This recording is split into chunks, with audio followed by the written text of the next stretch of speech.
The outcast under alien skies. Kira crawled across the red sand, her hands bleeding, her legs barely moving. The twin suns above the desert burned her skin, but she didn't stop. She couldn't. If she stopped, she would die here, like they wanted. Her two behind her, the ship that dumped her, was already rising into the sky. She didn't look back. There was nothing left to look at. Her people had cast her out like trash. Kira was born part of the Valari race, beautiful, powerful beings, with long white hair and silver skin. But she was not like the others. Her skin had a soft human tint, her eyes too wide, too dull for them. She was a hybrid, a mistake. Worse, she couldn't bear children. And in her world, if you couldn't make more warriors, you had no purpose.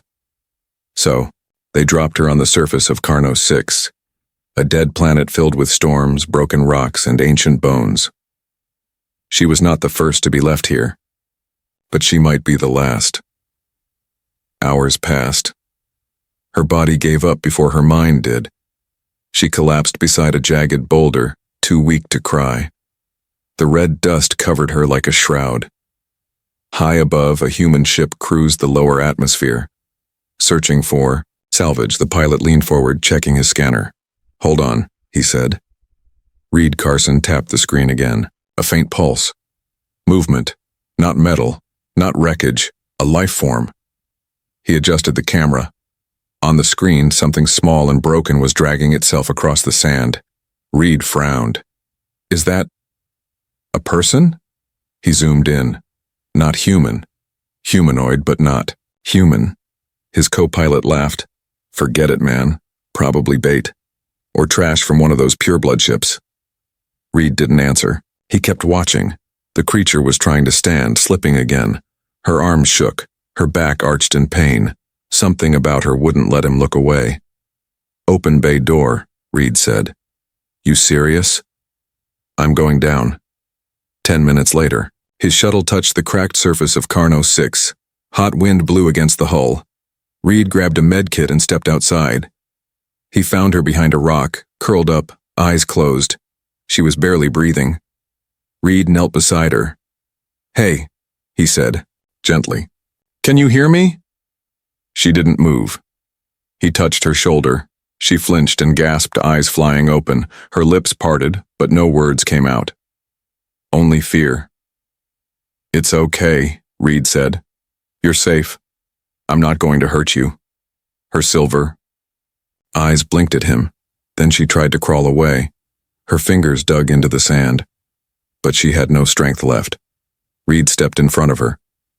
"I'm human," he said. "I just want to help." She stared at him like she didn't believe it. Maybe she didn't. No one ever helped her before.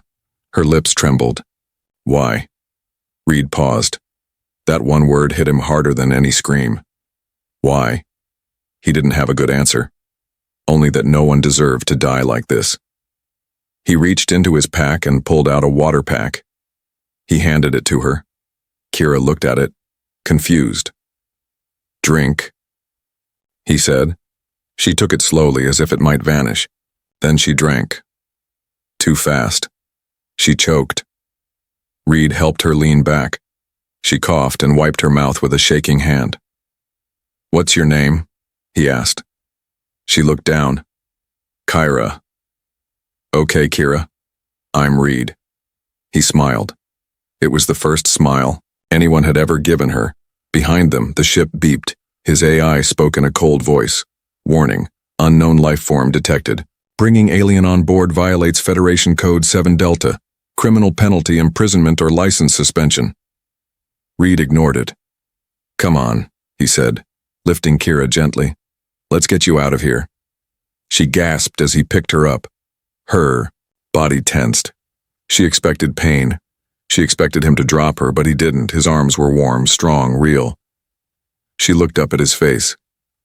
It was not beautiful like the Valari, but it was kind. And she realized this was the first time anyone had touched her without hate. Back on the ship, Reed placed her in the med bay. He cleaned her wounds. She didn't fight. She didn't speak. She just stared at him. He gave her food. Simple rations. She took them slowly.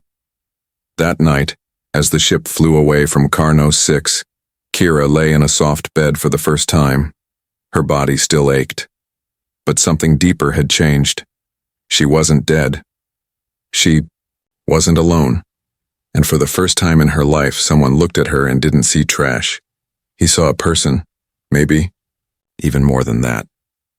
The human who didn't look away. The first thing Kira noticed when she woke again was silence. Not the cold silence of death or exile, not the waiting silence of punishment. This was a stillness filled with breath, movement, and something else she couldn't name, something strange and warm. She opened her eyes slowly. Soft lights hummed above her. The air smelled sterile but clean. Her body rested on a bed that didn't dig into her back like the cold floors of her old chambers. Her arms were wrapped in cloth. She looked down and saw her wounds, cleaned, bandaged. Someone had cared for her. Panic crept up her spine. Where was she? Was this another test? Had they taken her back just to play with her mind before discarding her again? Then the door opened. Reed Carson walked in holding a bowl of warm soup. His brown hair was messy and his face carried the tired look of a man who hadn't slept, but his eyes were calm, curious, and not afraid of her. Not disgusted either.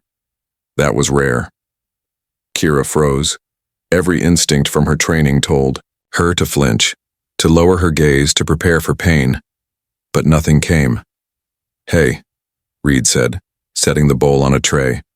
"I was hoping you'd wake soon. You've been out for almost a full cycle." Kira blinked. His voice wasn't sharp. It didn't carry commands or warnings, just words. She sat up slowly, gripping the edge of the bed. Her body was weak, but her eyes followed him as he moved to the other side of the room. Reed didn't force the food on her. He didn't demand anything. He just sat in the corner chair, one leg crossed over the other, and leaned back with a sigh. "I figured you might want something warm, synthetic but better than the sand out there." She looked down at the soup. Her fingers trembled as she reached out. She wasn't used to being allowed to eat freely. No rules, no permission. It felt like another trap. Still, hunger won. She lifted the spoon, slowly, awkwardly. Her lips touched the broth, and her eyes widened slightly. It wasn't fancy, but it wasn't poison. It was food. Real food. Reed watched without speaking. He wasn't studying her like a scientist or judging her like the Valeri did. He watched like someone who saw another living being trying to survive. Kira finished half the bowl before setting it down. She wiped her mouth with her arm, then caught herself. She looked around for something more. Proper. Reed noticed and handed her a cloth napkin. "We're not fancy here," he said with a faint smile. "You're doing just fine." Her hands clenched around the napkin. Something stirred in her chest. Something tight, aching, unfamiliar. "Why are you helping?" "Me?" she asked. Reed tilted his head. "Why wouldn't I?" That confused her even more. Her voice dropped. "You don't know what I am." "Maybe not all of it," he said, "but I know what I saw. A woman crawling through the dust, dying. And no one deserves that." Kira looked away. "I'm not like you." "I figured," he replied with a shrug. "Still doesn't mean you should have been left to die." She didn't know what to say to that. No one had ever spoken to her this way. Kindness was a language her ears didn't understand, but her soul had always longed to hear. Silence filled the room again, but it wasn't heavy. It was safe. Reed stood and walked toward the door. "You should rest. When you're stronger, we can figure out what comes next." Kira's voice came out soft but sharp. "They'll come for me." Reed paused. "Who?" "My kind. The Valeri. They know I survived. They'll track your ship. They don't forgive mistakes." Reed looked back, his expression unreadable. "Then they'll have to go through me." She stared at him. "You would die for me?" He didn't answer right away. Instead, he leaned against the wall and folded his arms. I don't know what you've been through, he said, but I know what I saw down there. You didn't beg. You didn't scream. You crawled. You fought to live. That deserves a second chance. She shook her head. No one gives second chances, not to someone like me. Reed's voice was firm now. Then maybe it's time someone did. Later that night, long after the lights dimmed and the hum of the ship turned steady and low, Kira sat up in bed, unable to sleep. Her fingers brushed the soft blanket. Her mind flashed back to the hard cell floors, the metal chains, the cold voices. Everything in this room felt wrong. It wasn't cruel, it wasn't empty. It was gentle. She didn't know how to exist in gentle spaces. She stood quietly and walked to the small window near the corner. Outside, stars stretched across the black like silver dust in the dark. She pressed her hand to the glass. They never let me look up, she whispered. Behind her, the soft sound of footsteps approached. Reed had returned. You okay? He asked quietly. She didn't turn around. She just nodded. Yes, I just wanted to see the stars. They're yours now, he said. No one can take them from you. In the silence, something inside Kira broke open. Not in pain, but in wonder. She wasn't just surviving now, she was beginning to feel alive. Hunted by her own kind. The alarm began with a soft chime. Just one. Then another. Then the ship's AI spoke, its tone calm but serious. Unidentified signal detected. Distance, 120,000 kilometers. No communication. Tracking trajectory. Intercept course. Reed Carson froze mid-step in the hallway, a data tablet still in his hand. His blood went cold. Only warships flew silent like that. He tapped the screen and brought up visuals. A sleek cruiser with black hull plating was approaching fast. Too fast for a wandering trader. No lights, no ID codes, no clearance. Kira's people. They had found her. In the medbay, Kira's head jerked up. Her skin prickled before the ship even told her what was happening. She felt it deep inside, like a shadow falling across her soul. The Volari were near. She stood slowly, her knees still weak. Her body hadn't fully healed, but something inside her pushed her to move. She walked to the doorway just as Reed stormed in. They're here, aren't they? She asked. Reed didn't answer. He didn't need to. Her fingers curled into fists. I told you they'd come. Reed nodded grimly. You were right. Kira leaned against the wall. Her face, pale but calm. They won't ask questions. If they board this ship, they'll kill us both. Reed frowned. What do they want from you, Kira? Why are they so afraid of you? She looked down. For a moment, she said nothing.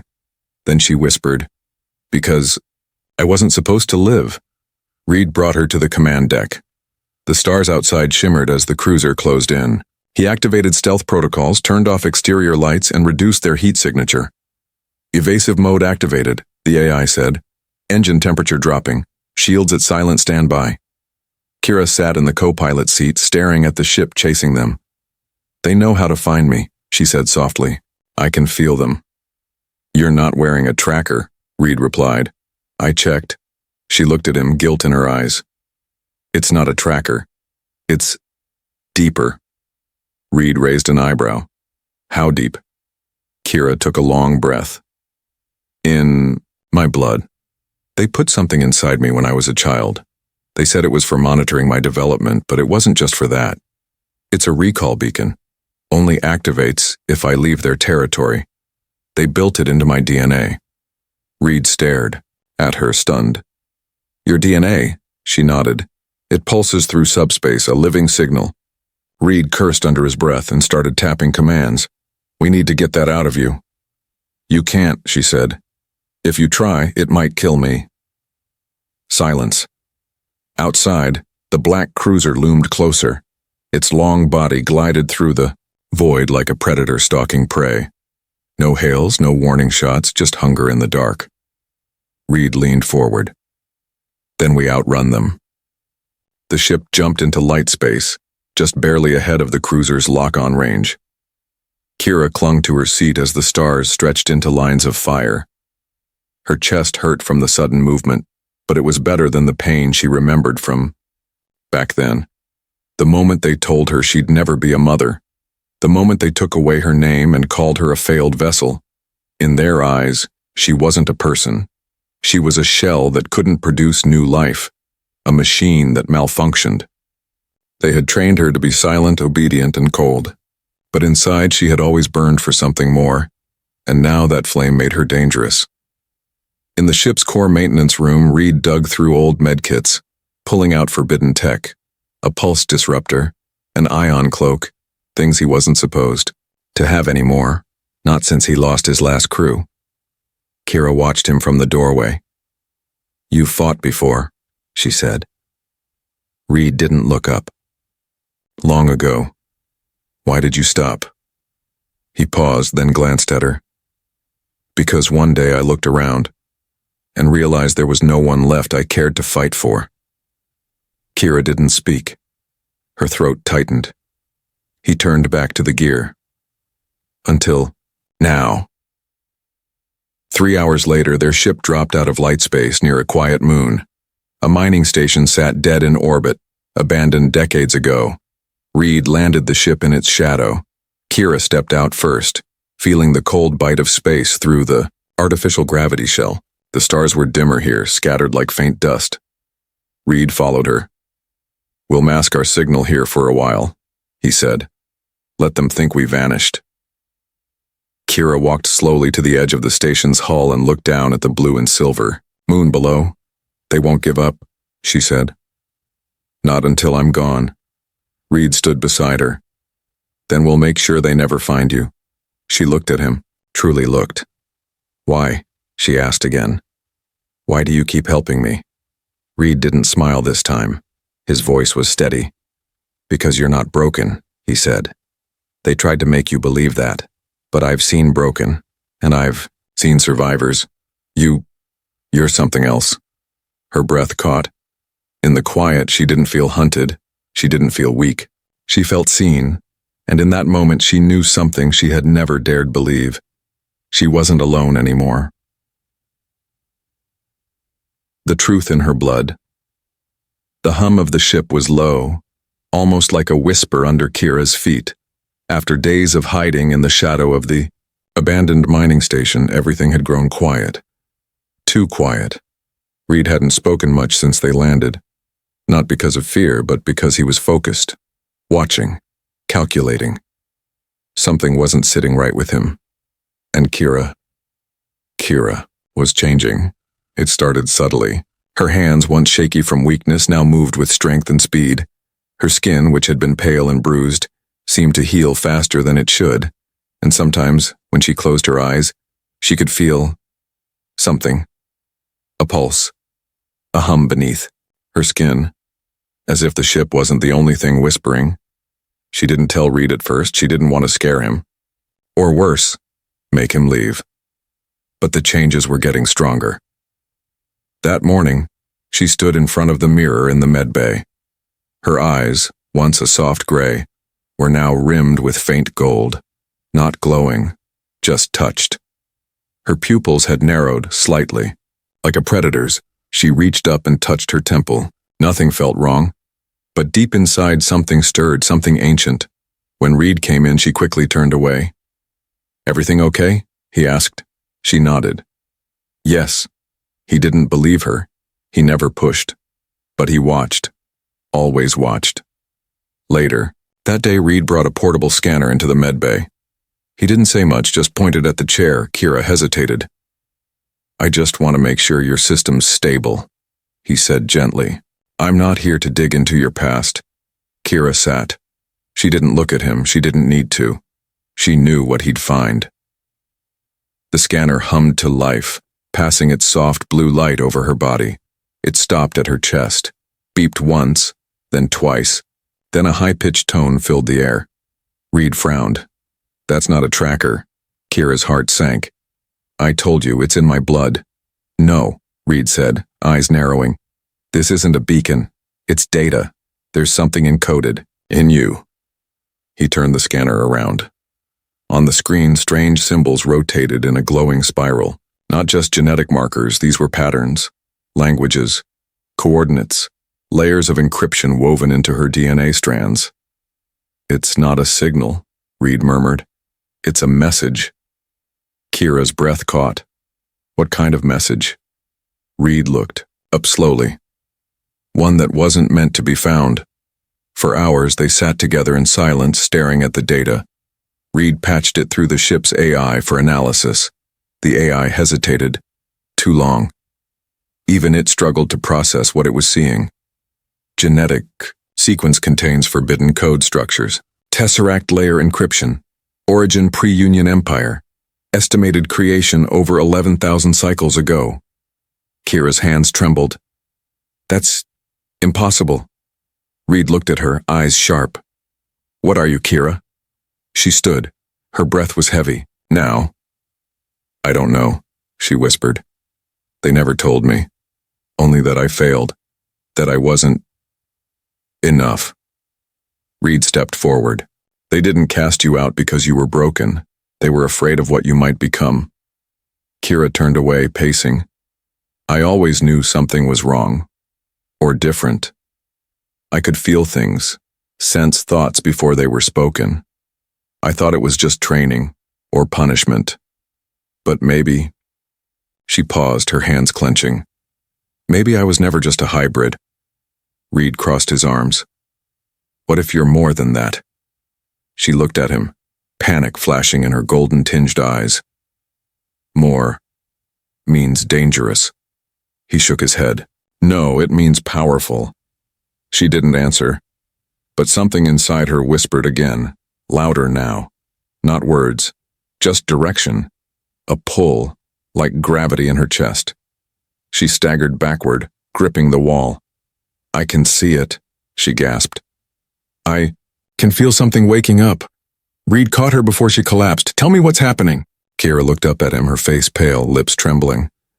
There's a place far from here. I don't know how I know it, but the coordinates, they're inside me. They're pulling me there. Reed's grip tightened. And what's there? She shook her head. I don't know, but it's not just data. It's calling me. That night, Kira lay on the floor of her room, unable to sleep. Her body felt hot, but not sick. Her muscles twitched beneath her skin like something was unfolding. She had never feared her body before. She had feared what others might do to her body, but now for the first time she feared what it might do on its own. She clutched her stomach, not in pain, but in pressure, the weight of awakening. Suddenly, a vision flashed across her mind. A stone chamber lit by soft gold light. Walls covered in writing like the ones hidden in her blood. A single throne. Empty. Then she heard it, a voice. Not hers, not human, not even spoken aloud. Return. Complete the cycle. You were never meant to die. She screamed. Reed ran to her side and caught her as she writhed. Her skin shimmered. Just. For a second and then dimmed again. She stared at him, wide-eyed, tears running down her cheeks. They lied to me, she whispered. They said I had no purpose. Reed touched her cheek. They lied, he said. But I won't. In the control room, Reed studied the ancient coordinates hidden in her code. They pointed to a rogue planet on the edge of the known galaxy, classified as a myth. A dead world, said to be the resting place of the first ones, a race erased from history. The place was real, and Kira was the key. He looked at the stars outside, and then at the woman sleeping restlessly behind him. He'd followed orders once, a long time ago, and lost everything. Now he was breaking every law the Federation had just to protect someone who'd been labeled trash. But Reed no longer cared about laws. He cared about her. And whatever truth waited at the end of her blood's message, he would face it with her. No matter the cost. A world that feared her return. The rogue planet was silent. From orbit it looked like a gray pearl cracked down the middle, wrapped in faint clouds and shadows that didn't move with the wind. Reed had seen thousands of worlds in his lifetime. Mining rocks, gas giants, lush colonies. But this place was different. It felt ancient, watching, waiting. Kira stood behind him on the bridge, her hands clenched tight, eyes fixed on the screen. Her breath came in short, shallow waves. She hadn't spoken in 10 minutes, not since the ship's AI confirmed it. This was the location burned into her DNA. The coordinates led to this dead world. Reed's voice was low. "Are you sure about this?" Kira's reply was barely a whisper. "I have to be." So they went. The atmosphere was thin, the sky tinted with ash, but the planet's surface pulsed with something unseen, like a memory still alive. When Kira stepped off the ship and placed her foot on the stone, the ground hummed under her. Not loudly, not violently, just enough to make Reed's hair stand on end. It was reacting to her. She moved forward slowly, her boots crunching over dried moss and broken glass-like soil. Ancient structures stretched into the horizon, half-buried temples and collapsed towers carved with strange circular symbols. Nothing here matched any known architecture. It wasn't Valari. It wasn't human. It was something older. Much older. Reed walked beside her in silence, his hand resting on the blaster at his hip, not out of distrust for Kira, but for what might wait ahead. They found the gate an hour later. It stood 50 feet tall, formed from black stone with veins of gold running through it like lightning frozen in time. The door was sealed shut. No visible controls, no mechanisms. Just a symbol glowing faintly at its center. A spiral. The same spiral hidden in Kira's blood. She reached out without thinking. Reed started to speak but stopped himself. He watched. Her palm touched the stone. Nothing happened at first. Then the ground beneath them began to tremble. The door groaned like something alive awakening from a long, terrible sleep. The stone split down the center and opened outward, revealing a long, dim corridor filled with warm golden light and floating particles that moved like fireflies. Reed stared in disbelief. "It's alive." Kira didn't answer. She was already walking forward, drawn by something beyond reason. The corridor led them deep underground, into the heart of the planet. As they moved, the walls began to change. The symbols shifted with every step, rearranging, glowing, speaking in flickers of light. They weren't just decorations, they were stories. Reed ran his hand over one of the glowing panels. It projected an image into the air. Kira's face. But not as she was now. Stronger. Taller. Eyes like gold fire. Wearing armor that pulsed with living metal. He turned to her. "Kira." She shook her head. "I don't know what this is." But she did. Somewhere deep inside, she knew. They reached the chamber. It was a circular hall, massive in scale, with a single platform in the center. Above it floated a ring of symbols. A throne of smooth stone sat untouched at the far end, surrounded by hundreds of inactive machines shaped like sentinels. Statues, soldiers. It wasn't clear. What was clear was that they were waiting for her. As she stepped onto the platform, the entire chamber came to life. Light flooded the room. The air vibrated. The walls moved, shifting to form images from another time, of empires that spanned galaxies, of beings not unlike her, leading with wisdom and fire. And then she heard the voice again. "Welcome, Vessel Prime. Cycle incomplete. Reconnection required." Kira dropped to her knees. "No," she whispered. "I don't want this." Reed rushed to her side. "What's happening?" Tears streamed down her face. "I was created for this. That's why they feared me. I'm not just a hybrid, Reed. I'm a carrier, a container for something they couldn't control." Reed held her shoulders. "A container for what?" Her voice shook. "For them. For the first ones. I'm their last key. The chamber systems confirmed it. Lineage confirmed. Genetic match 99.998%. Memory core locked. Initiate bond." Reed stood slowly, his heart pounding. "Kira, you don't have to do this." She looked up at him with haunted eyes. "If I don't, they'll keep hunting me. And if I do, I don't know who I'll become. He knelt in front of her. Then we'll find out together. The bond initiation was not dramatic. There was no explosion, no fire, just silence. A deep, heavy silence that fell the moment she stepped onto the second ring of the platform and placed her hand on the throne's arm. The lights dimmed, her eyes closed, and then everything changed.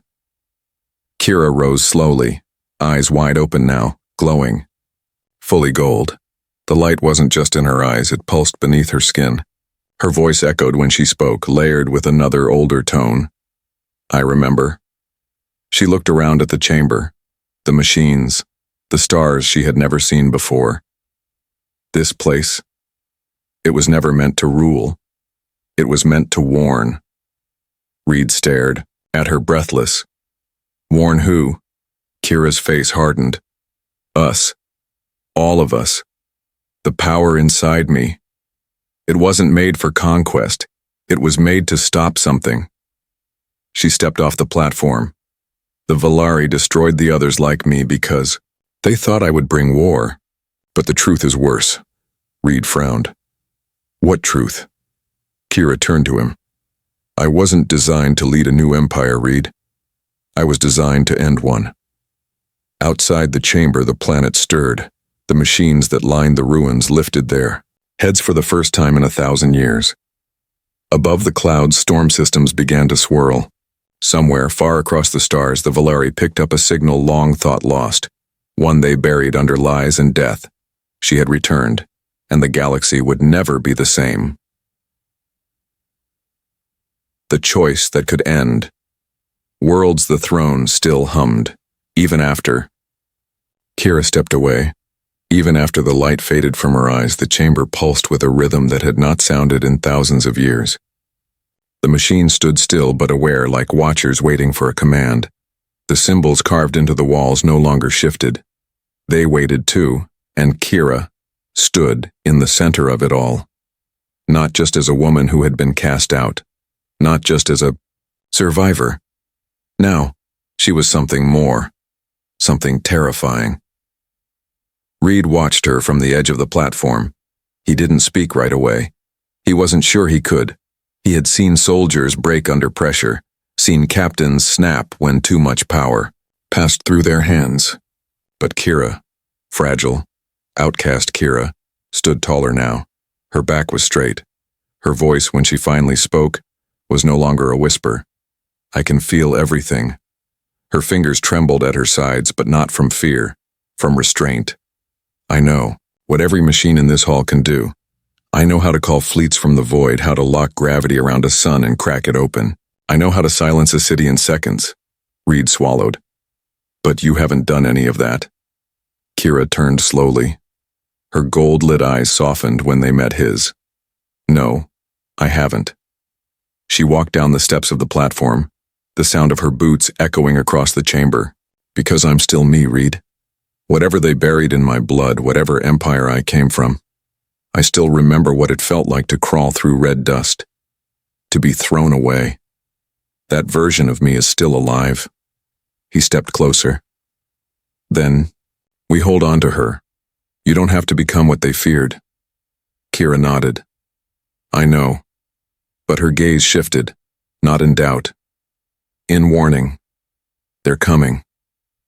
The signal she sent had traveled faster than light, through layers of forgotten space only the first ones had known. Her people, the Valari, picked it up. They would come. Not because they believed in prophecy, not because they wanted to reclaim her, but because they were afraid of what she might unleash. Kira and Reed returned to the ship. She no longer walked behind him. She moved ahead, guiding him through the ruins like she had always known them. The planet's core had marked her now. There was no turning back. They flew to high orbit and watched as their sensors lit up with approaching fleets. Small at first, scout ships, then warships, then dreadnoughts. They're bringing the whole elite guard, Reed muttered. Not a rescue party. Kira's voice was steady. They'll want to talk first. They'll demand surrender, apology, submission. He looked at her. And if you don't? She turned to him slowly. They'll try to destroy me, The lead Valari vessel opened a channel. A cold voice echoed across the bridge. Kira of Unit 4. By order of the Genetic Code Authority, you are hereby ordered to relinquish control of the ancient facility and return with us for permanent stasis. Reed raised his eyebrows. That's polite for them, Kira replied calmly, her voice transmitted with no fear. I am not Unit 4. I am not a broken vessel. I am the last key and you knew it. You feared me because I carry what you tried to erase, the Valari commander replied instantly. You were a mistake, a risk. You are unstable and dangerous. Kira's voice lowered. I'm dangerous because I remember what mercy feels like. The channel went silent.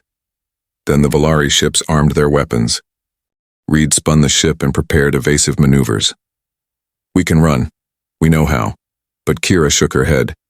No more running. She reached to the ship's interface and touched the ancient glyph now embedded in its control panel. A pulse rippled through the console. Systems that didn't exist moments ago came online. A fleet answered from below the surface. Ships, hundreds of them. They rose like shadows from the planet's crust, silver and gold, shaped like wings and blades, humming. With power too old to measure, the ships did not need crews. They needed only her. Reed stepped back. You can command them? Kira nodded. Yes. But will you? She didn't answer. She watched the Valari ships move into formation. They were ready to fire. Every gun pointed at her. Reed moved. Beside her, his voice low. You could end them all. You have the power. I know. But if you do, you become the very thing they feared, the thing they used to justify throwing you away. Kira closed her eyes, and in that moment the memory returned.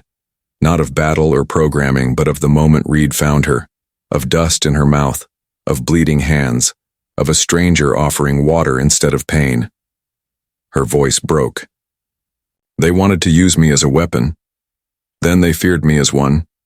I don't want to be either. Then don't, Reed said. You're more than what they made you. Kira looked at the fleet hovering above the planet, fingers curled tightly against the armrest. And then, she gave the command. But not the one they expected. She ordered the ancient systems to shut down.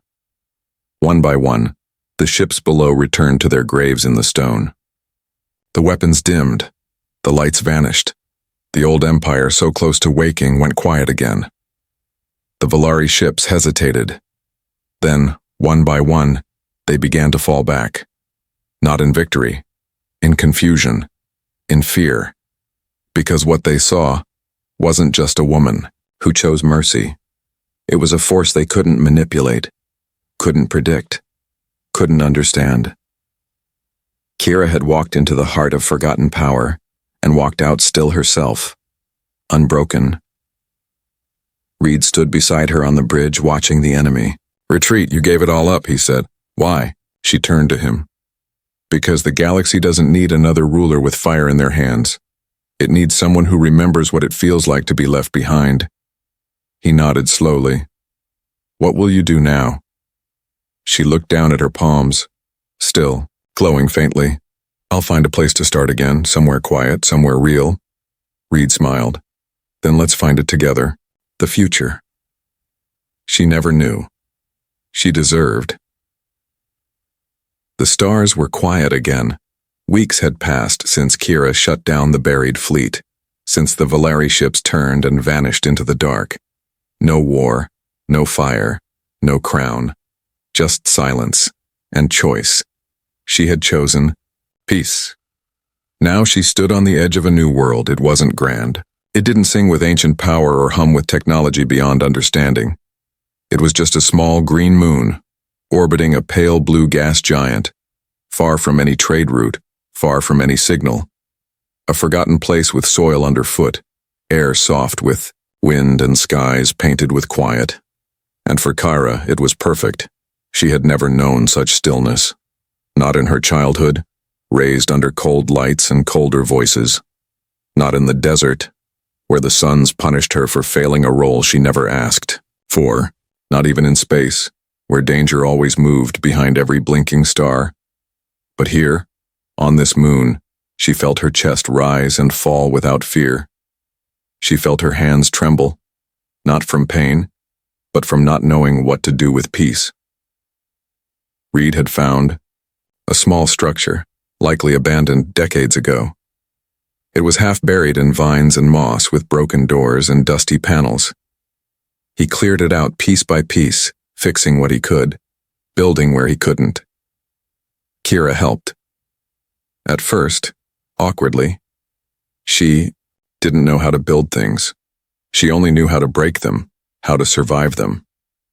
But Reed handed her tools like it was normal, like she belonged in a world with tools and wooden tables and laughter. The first time she smiled, it startled even her. The second time, it stayed longer. One evening under the warm orange sky, she stood barefoot in the grass outside the cabin. The breeze carried the scent of wild plants. Her hair, grown longer now, danced across her shoulders. No armor, no commands in her ear, no titles, just the simple weight of her own name on her tongue. She whispered it aloud just to feel it again. Kira. And then she whispered it again. Not the name they used to mark her file or file her reports, but hers. Her name. Whole. Chosen. Kyra. Behind her, the door creaked open. Reed stepped out, wiping his hands on a rag. "I fixed the water line," he said with a grin. "You can shower without it growling now." She turned and smiled. He stopped in the doorway, looking at her. Not just at her, but into her, as if he saw every version of her, the frightened girl, the angry survivor, the powerful vessel, and chose to stay with all of them. "You look at peace," he said softly. She nodded. "I am." And it was true. Not because her past had disappeared, not because the galaxy had forgiven her, but because she no longer carried it like a chain. She had set it down. At night, they sat on the roof of the rebuilt home, watching the stars. Reed talked sometimes about old missions, old mistakes. He didn't hide who he was, and Kira never judged him for it. In return, she told him pieces of herself, slowly, quietly. She told him about the first time she was forced to watch a child taken from another hybrid, about the first breath she took after realizing she could never give life herself, about the silent rage that lived inside her for so long it felt like a second soul. But she also told him about the first moment she saw stars from space, about the feel of water on her lips when he offered her that drink, about the strange warmth in her chest when he said he wasn't afraid of her. And the night she told him all of that, he reached over, took her hand, and didn't let go. "I don't want you to forget who you were," he said. "That woman, that fire, it saved you. And me." She didn't reply with words. She just leaned against him and let her eyes close. One morning, Kira found herself staring into a mirror again, just like in the med bay weeks ago. Only this time, she wasn't searching for what made her different. She was searching for what made her herself. The gold in her eyes had faded to a warm bronze. The symbols on her back, the ones glowing when the ancient system accepted her, had gone quiet, but not gone. They pulsed faintly, like reminders that she was still the vessel, still the key. But the galaxy didn't own her anymore. She chose now, not because of programming, not because of bloodlines, because she wanted to. They started growing food in soil she swore would never support life. But somehow, it did. Wild fruits, root plants, leafy herbs. It wasn't much, but it was enough. Enough to feed, enough to share. Soon, others came, not Valari, not warriors, just people, lost ones, survivors, refugees from collapsed colonies, outcasts from other systems. Some came with children, others with nothing but silence in their eyes, and Kira welcomed them. She didn't lead them. She didn't rule. She lived beside them, helped them, held them, listened to them. And for the first time, the word home meant something real. One evening, as the sun slipped low and painted the sky in firelight, a child ran up to her, bare feet pounding across the grass. The girl had scars on her arms and fear in her past. But now she wore flowers in her hair and laughter in her voice. "Kira!" she shouted, holding up a small stone. "Look! It glows!" Kira knelt and took the rock gently. A faint shimmer danced through the mineral. A natural reaction. Nothing. Ancient. Nothing buried, just a little miracle in the soil. She smiled. "It's beautiful," the girl beamed. "Just like you." Kira's throat tightened. She wrapped the child in a gentle hug, and in that moment, all the pain, every exile, every wound, every scream, quietly folded into something new, not erased, transformed.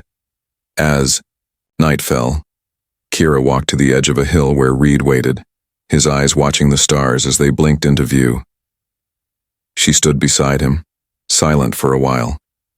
Then she whispered, "Do you ever wonder why it was me?" Reed looked at her, not with awe but with trust. "No," he said, "because I saw the answer in your eyes the day I found you." She turned to him. "What answer?" He smiled. "You were never meant to be their weapon. You were meant to be free." Kira breathed in the cool air, the scent of life and soil, of children's laughter and quiet stars, and for the first time in her entire life she believed it too.